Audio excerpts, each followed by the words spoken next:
When their vision of creating a scenic cycling trail through a protected alpine backcountry hit a snag, San Diego area mountain bikers turned to an unlikely ally: congressional Republicans aiming to dilute conservation laws. The frustrations of the San Diego Cycling Group and a handful of similar organizations are providing tailwind to the GOP movement to lift restrictions on the country's most ecologically fragile and pristine landscapes, officially designated wilderness. Resentment of these cyclists over the long-standing ban on mechanized transportation in that fraction of the nation's public lands presents a political opportunity for Republicans eager to drill fissures in the broad coalition of conservation-minded groups united against the GOP environmental agenda. People who enjoy mountain biking have just as much right to use the public trails as those who enjoy hiking or horseback riding, said Rep. Tom McClintock, R. Elk Grove, during a hearing for the bill he authored, H.R. 1349, to allow bikes in wilderness areas. It was swiftly approved in committee and now awaits action on the House floor. Our wilderness areas were never intended by Congress to prohibit human-powered mountain bikes, McClintock said. McClintock's interpretation of the Wilderness Act is hotly disputed, including by many mountain bikers, as well as people intimately involved with the act's drafting. But it appeals to groups like the San Diego Mountain Biking ASSN, which complains that wilderness designations are interrupting plans for long-distance trails between the beaches of Oceanside and Del Mar and the rugged mountains around the historic mining town of Julian. The momentum of the McClintock measure is alarming conservation groups, including the organizations that maintain the Pacific Crest Trail and the Appalachian Trail, which together stretch through dozens of wilderness areas. They warn it would invite mountain bikers to shred through the iconic landscapes, despite assurances from McClintock that the measure empowers federal land managers to ban the bikes where appropriate. The Sustainable Trails Coalition, the California-based cycling group that recruited McClintock to the cause, has for years been seeking to open the Pacific Crest Trail to mountain bikes. This would redefine what wilderness means, said Mark Larrabee, an advocate with the Pacific Crest Trail ASSN.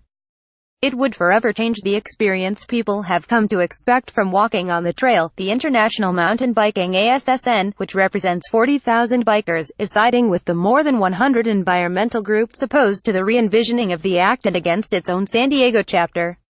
The international group says keeping some lands off limits to bikers is appropriate, and it focuses its work on collaborating with other conservation groups to increase access in places where mountain bikes do belong.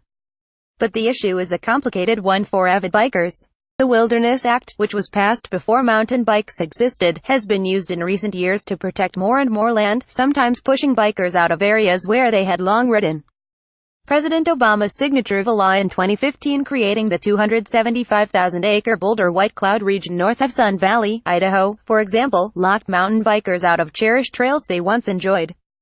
In San Diego, mountain bikers complain patchworks of inland wilderness designations are throwing a wrench into plans to complete multiple cross-county trails through the woods. It's extreme and unfair, said Susie Murphy, executive director of the San Diego Mountain Biking ASSN. She says environmental groups opposing the McClintock bill are missing an opportunity to expand the drive wilderness to a younger generation of outdoor enthusiasts eager to preserve the backcountry. In a lot of these areas, the mountain biking community would be amazing stewards, Murphy said.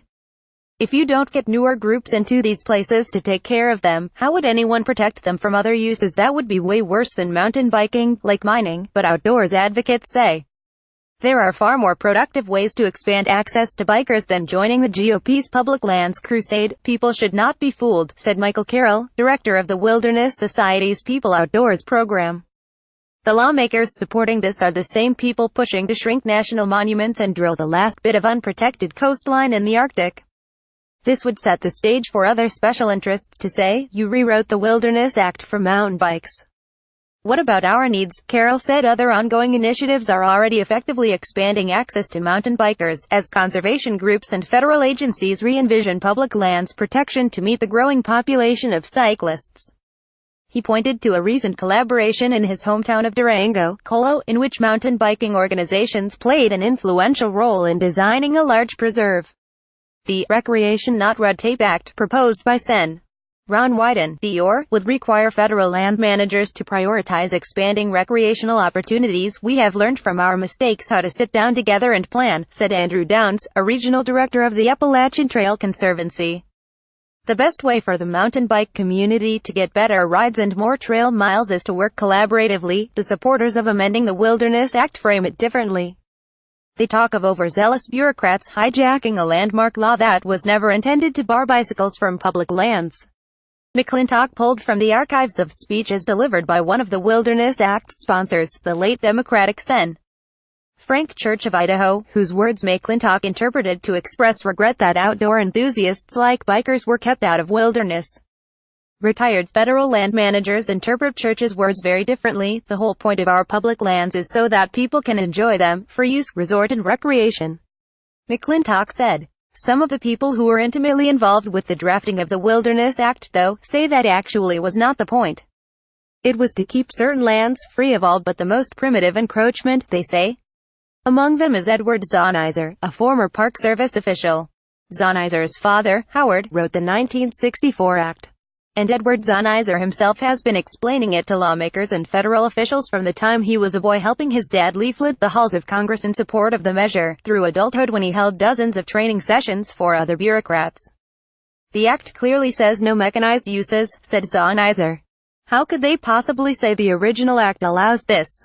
They are just making it up. Caption Evan.Halper@lawtimes.com. Follow me at Evan Halper Updates. 2:30 p.m. This article was updated to clarify that the Boulder White Cloud Wilderness Area was designated by statute. The article was originally published at 3 a.m.